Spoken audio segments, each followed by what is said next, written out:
अच्छा, आज जो है बनिस्बत माजी के मस्ती साहब ने काफी जो है प्रोटोकॉल का ख्याल रखते हुए बात की है। मस्ती साहब, थैंक यू सो मच। अच्छा, अब इसमें सुनिए, देखिए, तारीफ वो जो दुश्मन भी करे। शशि थरूर जो है तो कांग्रेस के, लेकिन लगते जो है ज्यादातर प्रो बीजेपी लगते हैं। तो उनकी अगर 3 दिन पहले वाली स्टेटमेंट पढ़ लें, शायद ये खबर जो है शशि थरूर साहब ने ब्रेक की थी कि पाकिस्तान डिप्लोमेसी कर रहा है कि ईरान और अमेरिका के बीच में कोई जो है बर्फ पिघला सके। और उसके बाद जो है ये एक्सिस न्यूज ने ये खबर ब्रेक की थी कि पाकिस्तान इस्लामाबाद में ये होने जा रही है। तो एटलीस्ट जो है ये दुनिया के लिए वार खत्म हो रही है, हम बात कर रहे हैं। जैसे टीपी त्यागी साहब ने कहा कि कम से कम अमन की तो बात हो रही है, कहीं पे भी हो रही, खुदारा दुनिया में जाने तो जाया होने से बच रही है। जो एग्रेशन इसराइल का है, जो एग्रेशन अमेरिका का है, उसको किसी तरीके से तो रोका जाए। क्योंकि मैं इसमें डायरेक्ट मैं अफेक्ट नहीं हूँ, सिर्फ इंडिया अफेक्ट नहीं है। इसमें डायरेक्ट लोग वो हैं जो दुबई में काम करते हैं, अबू धाबी में काम करते हैं, वो पाकिस्तानी भी हैं, बंगाली भी हैं, वो इंडियन भी हैं। तो डायरेक्ट इफेक्ट पाकिस्तान और इंडिया दोनों पे पड़ रहा है। और सबसे ज्यादा जो ऑयल का मसला है या एलपीजी का मसला है, वो इंडिया और पाकिस्तान दोनों को मसला है। ज्यादा जो ऑयल का मसला है या एलपीजी का मसला है, वो इंडिया और पाकिस्तान दोनों को मसला है।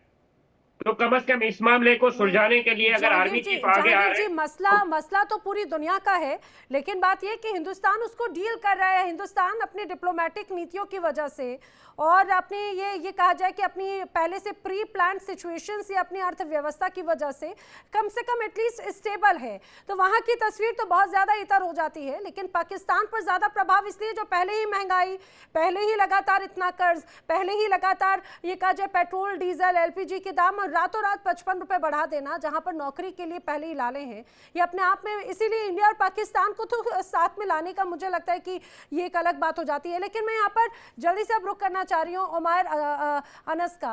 उमैर जी, जिस रूप में अभी मिडिल ईस्ट के हालात हैं, खासतौर से अगर बात की जाए, क्योंकि अभी जो हालात हैं उसको कंट्रोल करने के लिए पाकिस्तान ने अपने अलग अलग दूतों को, या ये कहा जाए मल्टी चैनल के थ्रू बातचीत शुरू की। तुर्की से भी बातचीत की गई, मिस्र से भी बातचीत की गई है, ईरान से भी बातचीत की गई, अमेरिका से भी, लेकिन फिलहाल मध्यस्थता काम करती हुई नजर नहीं आ रही। क्या वजह है? देखिए, इस तरह की जो गहरे संकट होते हैं उस तरह के प्रोसेस में मेडिएशन जो है वो काफ़ी सीक्रेटली किया जाता है। और ये ट्रम्प साहब हैं जो कभी भी अचानक बेतुकी बयानबाजी करके चीज़ों को प्री मैच्योर तरीके से अनाउंस भी कर देते हैं। लेकिन इस बात में कोई शक नहीं है कि एक बहुत ही मजबूत डिप्लोमेसी बैकग्राउंड में काम कर रही है और ईरान उस डिप्लोमेसी में एक हिस्सेदार है। उसने उसको एक्नॉलेज किया है, ज़्यादातर ईरानी ऑफिशियल्स ने उसको एक्नॉलेज किया है। वो जब उसको फॉर्मली रिकग्नाइज करना होता है, पब्लिकली रिकग्नाइज करना होता है, तो उसकी एक सियासी, उसकी एक पॉलिटिकल वैल्यू होती है। तो इस वजह से कोई भी लीडर उसको एक ट्रम्प की तरह प्री मैच्योर वे में उसको एक्नॉलेज नहीं करना चाहेगा। ट्रम्प को उसे प्री मैच्योर वे में एक्नॉलेज करने में फायदा है, लेकिन ईरान को फायदा नहीं है। तो इसलिए ईरान के पॉलिटिशियन जो हैं वो इस बात का इंतजार करेंगे कि जब डायलॉग एक अच्छे स्टेज में पहुंच जाए और उनकी जो मोटी तौर पर जो उनकी डिमांड्स हैं उसमें कंसीडरेशन में आ जाए, तब उसके बाद उसको मानेंगे। लेकिन इस बात में कोई शक की गुंजाइश नहीं है कि सऊदी अरब, इजिप्ट, पाकिस्तान और टर्की, ये 4 देशों की मध्यस्थता की वजह से एक सीरियस स्टेज में मेडिएशन जा रहा है। लेकिन और उमर जैसा साहब, कि एक त्यागी और साहब बात ने, मुझे जरा बताइएगा, पाकिस्तान की मध्यस्थता, देखिए शांति की अगर पहल जहां से भी हो, शांति होना चाहिए, युद्ध रुकना चाहिए, अल्टीमेटली सबका मोटिव वो होता है। लेकिन यहाँ पर मंशा पर सवाल खड़े होने लग जाते हैं। सऊदी अरब जिससे पैसा लिया जाता है, ईरान जिससे तेल लिया जाता है, ये कहा जाए बैलेंस बनाने की कोशिश से खुद पाकिस्तान के जो कहा जाए नुमाइंदे हमारे साथ जुड़ते हैं, वो कहते हैं भाई हम तो एक साथ कई नाव में सवार हैं। अब ऐसे में मध्यस्थता होगी कैसे? किसी कोई नाराज ना हो जाए, कोई बीच का ना आ जाए। सऊदी अरब भरोसा ही नहीं कर पा रहा। वो बोले कि हाँ आपने तो डिफेंस पैक्ट की बात कही थी, जैसे सवाल पूछो मुंह पे एकदम टेप लग जाता है। देखिए, इंटरनेशनल पॉलिटिक्स में हम लोग इसको इस तरह से समझने की बजाय हम यही कहते हैं कि इंटरनेशनल पॉलिटिक्स में चाहे कंट्री कितना भी छोटा हो, उसकी उसकी अहमियत बहुत बड़ी होती है। मालदीव बहुत ही छोटा देश हो सकता है हमारे लिए, लेकिन मालदीव एक सॉवरेन देश होने की वजह से वो बहुत बड़े बड़े फैसले ले लेता है कभी कभी। कतर आप देखते हैं कि बहुत छोटा देश है, लेकिन कतर ने तकरीबन दुनिया के सबसे ज्यादा मध्यस्थता और सबसे सक्सेसफुल मध्यस्थता अब तक की है। हालांकि कतर की पॉपुलेशन बहुत छोटी है, देश बहुत छोटा है, तो पाकिस्तान एक ऐसे जगह पर लोकेटेड है जहां पर वो डायरेक्टली ईरान को अफेक्ट करता है, अफगानिस्तान को अफेक्ट करता है, पूरे सेंट्रल एशिया को करता है, और अमेरिका का कोल्ड वॉर के टाइम पर बहुत ही पुराना पार्टनर रहा है। तो अगर अमेरिकन जो है वो उन्होंने पाकिस्तानी मिलिट्री चीफ से डायरेक्टली बातचीत की है और कोई उनको कॉन्फिडेंस दिया है, तो मुझे लगता है कि वो चैनल्स पाकिस्तान में और अमेरिका के बीच में मौजूद हैं और जो ईरान को भी कन्विंस करते हैं और सऊदी अरब को भी कनेक्ट करते हैं। तो ये इस डिप्लोमेसी के फेल हो जाने के पीछे कोई रीजन नहीं नजर आता है। इसमें दिक्कत ये है कि सिर्फ 4 देश थे, सऊदी अरब, पाकिस्तान, टर्की और इजिप्ट। इजिप्ट और सऊदी अरब उस टॉक को होस्ट नहीं कर सकते क्योंकि उनके रिलेशन ईरान के साथ बहुत अच्छे नहीं है, और टर्की चूंकि बहुत ही प्रो अमेरिका देश है तो इसलिए ईरान उसके ऊपर बहुत ट्रस्ट नहीं करता है। तो इन 4 देशों में अब बचा पाकिस्तान अकेले, तो पाकिस्तान को होस्ट किया करने का मौका मिला। ओमान इसलिए नहीं चाहता था क्योंकि ओमान की जो बेइज्जती हुई थी, ओमान का फॉरेन मिनिस्टर वॉशिंगटन में मौजूद था जिस दिन खामेनी साहब की हत्या की गई है। तो ओमान के फॉरेन मिनिस्टर ने एक आर्टिकल भी द इकोनॉमिस्ट में लिखा है बहुत ही क्रिटिकल होकर के अमेरिका के लिए कि किस तरह से आपने पूरे डिप्लोमेटिक प्रोसेस को डिस्ट्रॉय किया। तो ओमान नहीं चाहता था कि इस राउंड की डायलॉग वो करें। तो इस तरह से चॉइसेस बहुत कम थी कि कौन सा कंट्री इसको होस्ट करेगा। तो अब भारत, जैसे हम देखें, भारत और पाकिस्तान के बीच में जो राइवलरी है बहुत ही पुरानी है। हालांकि भारत चाहे तो उस मध्यस्थता में आ सकता था, लेकिन भारत की एक पुरानी पोजीशन है कि वो मध्यस्थता वाले काम नहीं करता है, वो मध्यस्थता के पॉलिटिक्स में नहीं जाता है, वो अपील करता है, वो डायरेक्टली बातचीत करता है। जैसे प्राइम मिनिस्टर मोदी ने तकरीबन सभी देशों से पर्सनली फोन करके बातचीत किया। तो भारत का स्टाइल ऑफ डिप्लोमेसी दूसरा है, लेकिन पाकिस्तान का स्टाइल ऑफ डिप्लोमेसी दूसरा है। उनके यहाँ उसकी एक पॉलिसी है कि वो डायरेक्टली वो जा सकते हैं। अगर भारत ये डिसाइड करे कि मैं भी मध्यस्थता करूंगा तो सारे जो विदेशी जो देश है, सऊदी अरब हो या गल्फ के देश हो या ईरान हो, वो सभी भारत की मध्यस्थता पर जरूर विश्वास करेंगे। लेकिन मैं एक बात यहाँ पर जरूर मैं टीपी त्यागी जी का रुख करूं, लेकिन मुझे जहांगीर इस बात को जरा समझाइएगा कि ये जो मध्यस्थता का डिसीजन लिया जा रहा है ये सिविलियन गवर्नमेंट की तरफ से लिया जा रहा है या फिर आसिम मुनीर की तरफ से लिया जा रहा है?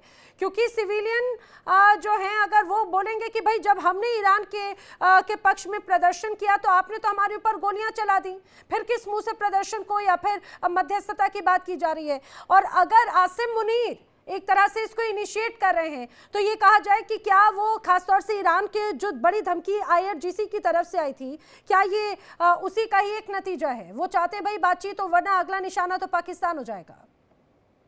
जी, थैंक यू सो मच नैना। देखें, ये आपके चैनल पे 13 मार्च को मैंने शायद जो है एक वो आपके सामने एक बात रखी थी कि आफ्टर ऑपरेशन सिंदूर पाकिस्तान जो है एशिया का ईगल बन चुका है और पाकिस्तान की अब छवि जो है अब जो है काफी स्ट्रांग हो चुकी है। और उसके बाद जो है खुमैनी साहब जो है, मुज्तबा खुमैनी साहब ने तकरीर की थी और पाकिस्तान के लिए नेक ख्वाहिशात, क्या इतना वो मजबूत ख्वाहिशात वो दी थी।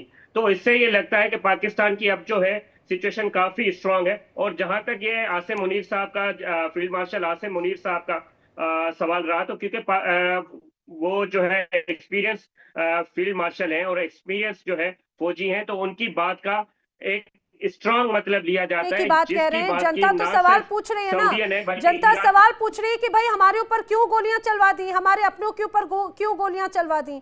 आप दूसरों के उम्मा बनने की बात करते हैं, लेकिन उन्हीं अपने मुस्लिम भाइयों पर अफगानिस्तान में कभी अस्पताल पे मिसाइलें गिरवा देते हैं, तो कभी परिवारों पर मिसाइलें गिरवा देते हैं। और जो खासतौर से आयतुल्लाह अली खामनेई के लिए गम में या अगर सड़कों पर प्रदर्शन करने के लिए उतरे तो उन पर गोलियां चलवा देते हैं। जी, देखें, जो आपका सवाल है मेरे ख्याल से अफगानिस्तान के लिंक्ड है। तो अफगानिस्तान को पहले हमने कह दिया था कि BLA और फितनतुल खवारिज को जो है सपोर्ट करना बंद करो और वहां से जो है उनको शेल्टर देना बंद करो। जब उन्होंने मल्टीपल जगह उन्होंने एग्रीमेंट करके, MOU करके, प्रोटोकॉल साइन करके फिर भी उन्होंने कोई चीज नहीं की, तो आखिर में पाकिस्तान ने ये फैसला किया। क्योंकि जैसे इमाम बारगाह में, इस्लामाबाद में इमाम बारगाह पे अटैक हुआ था, उसके तीसरे दिन ही हमने ये डिसाइड कर लिया था कि नो मोर, अब जो है कोई भी जो है फर्दर अरे तो अस्पताल पे हमला कर देंगे क्या? ये पाकिस्तान की सेना की ये प्रिसाइज जो हमले जो रहते हैं वो प्रिसाइज क्या मिसगाइडेड हो गए? टीपी त्यागी जी, ये हत्या को अंजाम देने के बाद शांति का सौदागर बनने की कोशिश कर रखे हैं और अपनी छवि कहा जाए कि ये पूरी तरह से दाग मिटाने की कोशिश है। क्या ये संभव है फिलहाल? अच्छा ये बताइए, जो वो 400 लोग इन्होंने अफगानिस्तान में मारे, उनमें एक भी तहरीके तालिबान पाकिस्तान का आतंकी था क्या? वो तो सारे सिविलियन थे। तो इसका मतलब ये कि तुम्हारी इंटेलिजेंस, तुम्हारी सेना दोनों ही प्रोफेशनल नहीं है। वरना आप ये बोलते हैं कि साहब हम तो पोजीशन अटैक करते हैं। पर मैं एक और बात बोलता हूँ, मान लीजिए थोड़ी देर के लिए कि पाकिस्तान के कहने से कोई मध्यस्थता हो गई, और मध्यस्थता होने के बाद अब इसको जोड़ के देखिए उस बयान से जो ईरान के प्रेसिडेंट पेजेश्कियन ने दिया था कि हम अपने ब्रदर देशों से जो हमारे नेबर में है मिडिल ईस्ट में, उनसे माफी मांगते हैं, हम उनके ऊपर अटैक नहीं करेंगे, हम तो केवल अमेरिकन बेसिस के ऊपर अटैक करेंगे, उनके सिविल इंफ्रास्ट्रक्चर सेफ रहेंगे। ये किसने कहा था? पेजेश्कियान ने कहा था, सारी दुनिया के सामने कहा था। उसके बाद क्या हुआ? उसके बाद एक खबर आई कि पेजेश्कियान हो या आरागची हो, यानी कि प्रेसिडेंट हो या फॉरेन मिनिस्टर, ये सब पॉलिटिकल लोग हैं, और पॉलिटिकल लोगों को दो विषयों के ऊपर बोलने का या निर्णय लेने का हक नहीं है। पहला फॉरेन अफेयर्स, दूसरा सिक्योरिटी। इन दो के ऊपर हक नहीं है। इन दो के ऊपर कौन बात कर सकता है? या तो IRGC और या वहां के सुप्रीम लीडर। अब अगर मान लीजिए पेजेश्कियन को बुला के कोई समझौता हो गया, क्या गारंटी है कि IRGC उसे मानेगा? क्योंकि IRGC ने तो ये कहा है कि हमें तो समझौता, एक बढ़िया पैनलिस्ट ने कहा, हमें तो कोई समझौता चाहिए ही नहीं, हम तो अमेरिका से समझौता करना ही नहीं चाहते, हम तो उनसे बात ही नहीं करना चाहते। तो मुझे बताइए कि ये मध्यस्थता, जिसके बारे में आपको पहले से मालूम है कि आगे जाके ये ऐसी है जैसे दीवार में सिर फोड़ना, लेकिन उसके जहांगीर, बाद भी आप अगर इसमें लगे रहे तो आपकी मर्जी। जहांगीर आपकी बात पे कुछ कह रहे हैं? जी, TP त्यागी साहब, ये देखें, इंडिया डेली भले अपनी जो है उसमें लगा ले, टिकर पे चला ले, मेरी बात देखें। ये अगर आप 4 दिन पहले का बयान जो है मुज्तबा खुमैनी साहब का बयान सुनेंगे, तो उन्होंने पाकिस्तान के लिए ना सिर्फ जो है नेख्वाहिशात का, बल्कि पाकिस्तान के पलड़े में ये चीज रख दी थी कि पाकिस्तान जो भी बात करेगा हमें वो कबूल है, क्योंकि पाकिस्तान की सरजमीन ना कभी ईरान के लिए इस्तेमाल हुई है, ना ईरान ने कभी पाकिस्तान पे चीज की है। तो ऐसा पाकिस्तान नहीं और कहा ईरान उन्होंने, गलत गलत कह रहे हैं आप। और इस मुश्किल घड़ी में एक मिनट सर मुस्तफा खोमेनी ने पाकिस्तान का नाम जरूर लिया, लेकिन ये नहीं कहा कि पाकिस्तान जो फैसला करेगा वो हमें मंजूर है, जो मध्यस्थता करेगा वो हमें मंजूर है, ऐसा नहीं कहा। तो ऐसा डायरेक्ट रॉन्ग स्टेटमेंट ना दे, दिखा दे मुझे, मैंने भी पढ़ा है जी। सर देखे, अच्छा त्यागी साहब सुने, देखे, पाकिस्तान कभी भी फैसला दूसरे मुल्क का फैसला नहीं कर सकता, लेकिन हम इन दी वाइडर सेंस के ह्यूमैनिटी के लिए और ईरान की वेलफेयर के लिए, ईरान की डिफेंस के लिए, ईरान की इज्जत के लिए कम से कम ये चीज करने जा रहे हैं कि अमेरिका और इजराइल को कम से कम ये रोकें कि ईरान के जो मासूम लोग हैं, जो बच्चियों की शहादत हो रही है, जिस तरीके से ईरान को 50 सालों से दबाया जा रहा है, उस चीज को रोका जाए। तो पाकिस्तान अभी ना सिर्फ एक ब्रिज का जो है किरदार अदा कर रहा है, लेकिन पाकिस्तान एक स्ट्रॉन्ग पोजीशन का किरदार अदा कर रहा है, जिसमें मुज्तबा खुमैनी साहब का समर्थन हमारे साथ है। तभी जो है फील्ड मार्शल साहब ने ये इनिशिएटिव लिया है। जी, भले आप लोग चलाए, मेरी ये बाज़ाब्ता खबर है, आप लोग भले चलाए कि मुज्तबा खुमैनी साहब के अप्रूवल के बाद ही हमने ये टॉक्स जो है इनिशिएट की थी। मुस्तफा खोमेनी ने अपने बयान में पाकिस्तान का नाम क्या ले दिया? पाकिस्तान ये समझने लगा कि जैसे मुस्तफा खोमेनी ने ये कह दिया कि चलिए जी आपकी मध्यस्थता हमें मंजूर है। ये कहते हैं कि त्यागी जी, दरअसल बात ये हो जाती है कि अगर नाम ले लिया जाए तो उसमें बड़े खुश भी हो जाते हैं। अभी कुछ दिनों पहले अमेरिका की एक रिपोर्ट सामने आई थी जिसमें पाकिस्तान को खतरे के तौर पर बता दिया था। वहां पर तुलसी गबार्ड ने जब रिपोर्ट पेश की तो उसमें भी गदगद हो गए कि अरे अमेरिका ने कम से कम किसी रिपोर्ट में हमारा नाम लिया, वो ये नहीं समझ पा रहे कि भाई खतरे की घंटी बताया है जैसे ईरान को बताया है। जहांगीर भी इस बात को एक्सेप्ट करेंगे, बड़े खुश हो रहे थे, सब बड़े गदगद हो रहे थे। लेकिन जिस रूप में अमर मस्ती खान, मुझे एक बात जरा ये समझाइए, पाकिस्तान की तरफ से ये एक अपनी कोशिश को जताने की एक तरह से कोशिश वो कर रहे हैं कि भाई हम शांति के प्रतीक है, हम शांति के सौदागर हैं। लेकिन जनता पूछ रही है मौत का सौदागर शांति का सौदागर कैसे बनने जा रहा है? बलूचिस्तान में जो किया क्या उस पर आंखें मूंदी जाएंगी? अफगानिस्तान में जो किया तो क्या उस पर आंखें मूंदी जाएंगी? अरे इस्लामाबाद या कराची में जो किया तो क्या उस पर आंखें मूंद ली जाएंगी?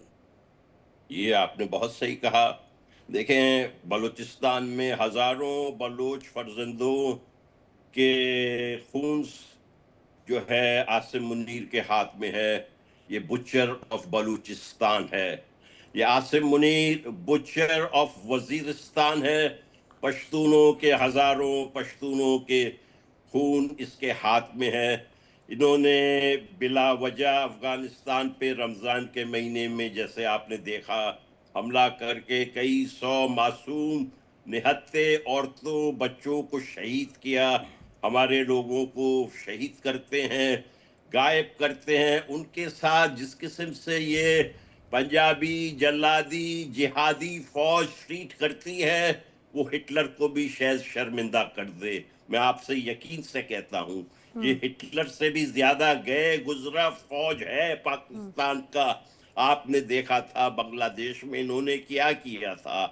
आप किस पूरी दुनिया के आगे है। आज हमारी महिलाएं इनके कब्जे में है जिससे कि हर एक बलोच फर्जंद नौजवान इनसे इंतहाई ज्यादा सख्त नफरत करते हैं। हमारे जो लीडरान हैं डॉक्टर मारंग बलोच, बीबू बलोच, गुलजादी बलोच, उनको 1 साल से ज्यादा हो गया है आर्बिट्ररी डिटेंशन में। इस आसिम मुनीर मुल्ला ने रखा हुआ है। इसने तो जो कुरान हिफ्ज किया है मुझे लगता है वो कुरान भी लैंगले में शाया हुआ था। जहांगीर जी आपके घर के अंदर के जो लोग हैं इतने नाराज हैं और आप दूसरों की तरफ शांति का प्रस्ताव लेकर जा रहे हैं, किस मुंह से जाएंगे और क्या प्रस्ताव देंगे? नैना मैं सिर्फ मस्ती खान से, क्योंकि मस्ती खान ने 86 से जो है सहाफत स्टार्ट की थी और 2017 में ये यूएसए मूव कर गए थे। तो मैं सिर्फ इनसे इतना पूछूंगा कि पाकिस्तान की फौज के लिए इतना कुछ आप कह रहे हो कि आपने कम से कम 40 साल पाकिस्तान में सहाफत की, आपको क्यों नहीं उठाया? क्यों नहीं आपको चीज की? आज भी अगर आप यूएसए में टेक्सास में अगर आप बैठे हुए हो तो आप इतना कुछ बोल रहे हो। अगर पाकिस्तान की फौज इतनी जालिम है और इतनी सारी चीजें, आपको क्यों नहीं कुछ कहती? ये हमारे पास फ्रीडम ऑफ स्पीच का हमारे कॉन्स्टिट्यूशन में ये जो राइट दिया हुआ है आपको कि आप बोल सकते हो। हाँ, आपकी नाराजगियां हैं, आपकी कुछ चीजें हैं, लेकिन आप क्या बात कर रहे हैं भाई? मैं अमेरिका से बोल रहा हूँ सर। मैं वही कह रहा हूँ मस्ती खान साहब, मैंने आपको बता दिया। आपने 1986 में सहाफत स्टार्ट की थी और आपने 2017 में आपने अमेरिका गए थे और आपने 2000 में अपना रिकॉर्ड 2000 में आपको बता रहा हूँ जो आप 2000 में आया लिया है, जो आपका अजाइलम अप्रूव हुआ है 2017 में हुआ है। तो इससे पहले 2000 में सिर्फ आप यार कमाल कर रहे हो। आप क्यों, किसने ये बात सिखाई? मैं 2000 में अमेरिका आया हूँ। चले आपकी मान लेते हैं, मैं आपसे काउंटर नहीं कर रहा। मैं सिर्फ आपसे ये कह रहा हूँ कि आपने 17 साल हकीकत माने भाई और दूसरे करोड़ों मैं आपने एक नेशनल टीवी पे काउंटर नहीं कर रहा। मैंने हकीकत मान ली। आप बिल्कुल साई मुंजा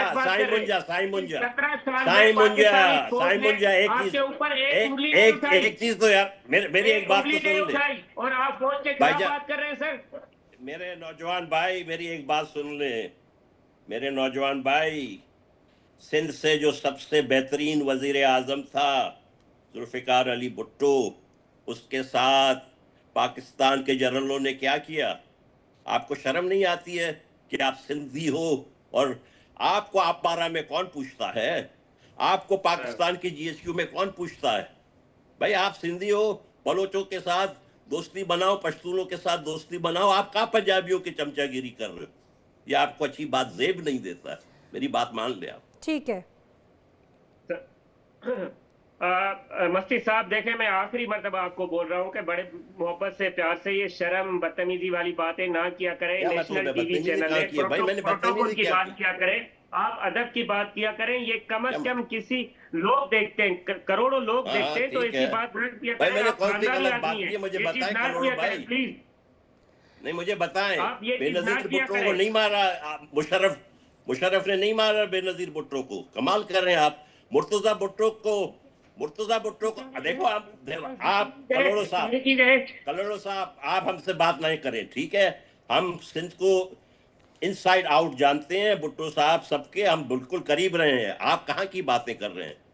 ये तो आपका जहांगीर देखिए, बात दरअसल ये हो जाती है, खासतौर से वही बात है कि मैंने कहा कि एक तरफ शांति का सौदागर बनने की कोशिश कर रहे हैं, अपने दामन पर इतने दाग लेकर कैसे आगे बढ़ेंगे, कहा जाएंगे। उमर जी, इसी बात का जवाब जरा आप मुझे बताइएगा, क्योंकि सवाल तो अब पाकिस्तान की आवाम भी पूछ रही है। चाहे बात सऊदी की हो, सऊदी कैसे भरोसा करेगा, क्योंकि डिफेंस पैक्ट को पूरा कर नहीं पाए। ईरान के साथ में पंगा लेना अपने आप में बड़ा ज्यादा सरदर्दी है। अफगानिस्तान की तरफ से बार बार यही बात हो रही है कि आप तो मुस्लिम के उम्माओं हैं, और उन मुस्लिमों के उम्माओं के बीच में भी आप अपने ही भाइयों पर गोलियां चला दे रहे हैं, मिसाइल चला दे रहे हैं। एक भी टीटीपी के कमांडर को या आतंकी को ढेर तक करने में सक्षम नहीं रहे, मासूमों की जान ली गई। कैसे शांति का सौदागर बनेंगे? देखिए, मैं इस जो बहस चल रही है हमारे बलूच भाई और पाकिस्तानी साथियों के बीच में, उसमें बिल्कुल हिस्सा नहीं लेना चाहता। That is not my topic. मेरा एक्सपर्टीज भी वो नहीं है, मेरी कोई दिलचस्पी नहीं है उस बहस में हिस्सा लेने की। लेकिन मैं एक अंतर्राष्ट्रीय मामलों के जानकार होने के नाते मैं अपनी बात एक एकेडमिक पॉइंट ऑफ व्यू से कहना चाहूँगा। वो सिर्फ इतनी बात है कि पाकिस्तान ने इस मौके का इस्तेमाल बहुत ही अपॉर्चुनिस्टिकली, बहुत ही जिसको हम मतलब मौके का फ़ायदा उठाने के संदर्भ में जब हम कहते हैं, तो पाकिस्तान ने उसका फ़ायदा उठाने की कोशिश की है। लेकिन वो सिर्फ मौके का फ़ायदा उठाना ही नहीं है, बल्कि चूँकि पाकिस्तान एक सैंडविच बन गया है। ईरान से उनकी दोस्ती बहुत पुरानी है और ईरान से पड़ोस में होने की वजह से वो उनसे अच्छे संबंध बनाए रखना चाहते हैं। और सऊदी अरब से जो उन्होंने डिफेंस एग्रीमेंट किया था, उसमें उनको ये ईरान के खिलाफ उनको जंग करनी पड़ेगी, उसके लिए वो बहुत ज्यादा तैयार नहीं है। वो वेस्ट एशिया में स्पेशली इजराइल के थ्रेट को लेकर के काफी तैयार हैं, और अगर ईरान के साथ उनको जंग करनी पड़ेगी तो वो बहुत ज्यादा उनकी फर्स्ट चॉइस नहीं है। तो इसलिए पाकिस्तानी लोग जो हैं, और मैं आपको ये भी बता दूं, पता नहीं मेरे पाकिस्तानी दोस्त यहाँ पर वो इससे एग्री करेंगे नहीं करेंगे, अगर पाकिस्तान ने किसी भी तरह से ईरान के खिलाफ जंग में हिस्सा लिया तो खुद पाकिस्तान के अंदर सिविल वॉर होने की चांसेस बहुत बढ़ जाएंगे।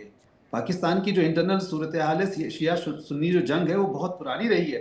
अगर ये ईरान के खिलाफ हथियार इस्तेमाल करते हैं, लड़ाई करने जाते हैं, तो पाकिस्तान के अंदर एक फिर से के बाद से बहुत ज़्यादा वहाँ पर हत्या और कत्लेआम वगैरह हुआ है। और अगर ये ईरान के खिलाफ इस तरह से जंग करने जाते हैं, तो ये सऊदी और ईरान पाकिस्तान वाला डिफेंस एग्रीमेंट धरा का धरा रह जाएगा और वहां पर एक सिविल वॉर सिचुएशन खड़ी हो जाएगी। तो ये बात पाकिस्तानी जर्नलों को भी पता है, पाकिस्तानी पॉलिटिशियंस को भी पता है। इसलिए वो अपनी खुद की खाल बचाने के लिए, अपने आप को उस मुसीबत से बचाने के लिए दौड़ धूप करके, हाथ पैर जोड़ करके, चाहे वॉशिंगटन के हाथ पैर जोड़ने पड़े, चाहे सऊदी अरब के हाथ पैर जोड़ने पड़े, चाहे ईरान के हाथ पैर जोड़ने पड़े, वो किसी तरह से इस सीज फायर को करा लेना जरूरी समझेंगे और इस मुसीबत को रोकने की कोशिश करेंगे। ये पाकिस्तान के लिए बहुत ही जरूरी हो गया, हम इसको ऐसे देखते हैं। और सऊदी अरब भी ये नहीं चाहता है कि इस वक्त वो एक इस तरह की जंग में जाए। आप ये 1990 के हालात बिल्कुल नहीं है। 1990 में हालात बिल्कुल दूसरे थे और सन 2026 के हालात दूसरे हैं। कोई भी गल्फ कंट्री इस वक्त ईरान के खिलाफ जंग में नहीं जाना चाहता। ये जंग अकेले इजराइल का मिस एडवेंचर है और ये देश इजराइल के इस खोदे हुए गड्ढे में कूदना नहीं चाहते हैं, उससे अपने आप को बचाए रखना चाहते हैं। लेकिन क्या ये सिर्फ इजराइल का मिस एडवेंचर है? उसके साथ में अमेरिका ने साथ दिया। अमेरिका को लगातार कोशिश ये की जा रही है अमेरिका की बाकी देश भी उसका साथ दें। बिल्कुल। अमेरिका देखिए, अगर वो गल्फ कंट्रीज का साथ देना चाहते हैं तो उनको कॉन्फिडेंस मिले, उनके साथ इज्जत के साथ बात करें। जैसे सद्दाम हुसैन के खिलाफ जब लड़ी गई थी 1990 की, तो सारा पूरा गल्फ उनके साथ था। उन्होंने सपोर्ट किया उनको, क्योंकि सद्दाम हुसैन ने कुवैत के सॉवरेनिटी को वायलेट किया था, उस पर कब्जा करने की कोशिश की थी। उस वक्त सभी लोगों ने साथ, अफगानिस्तान में सभी लोगों ने उनका साथ दिया। तो दो जंगें ऐसी हैं जहां पर सारे गल्फ कंट्रीज ने उनका साथ दिया। लेकिन ये ऐसे हालात है जिसमें आपने पूछा भी नहीं, और जबकि जो गल्फ कंट्री है सबसे अहम, जो मध्यस्थता कराता है ओमान, उसका फॉरेन मिनिस्टर वॉशिंगटन में बैठे हुए सपोर्ट कर रहा है, बिल्कुल आखिरी डील फाइनल कर रहा है, और आपने ऐसे वक्त में वो हमला कर दिया है। तो गल्फ के देश जो है वो बहुत ही नाराज है इस बात पर कि अमेरिका और इजराइल एक ऐसी नई रियलिटी इंपोज करना चाहते हैं रीजन पर जो वो नहीं चाहते हैं। देखिए इंडिया डेली 24/7 अब आपकी स्मार्ट टीवी पर। इंडिया डेली मौजूद है सभी डिजिटल प्लेटफॉर्म पर लाइव और लगातार। इंडिया डेली 24/7 हर दिन राष्ट्र को समर्पित।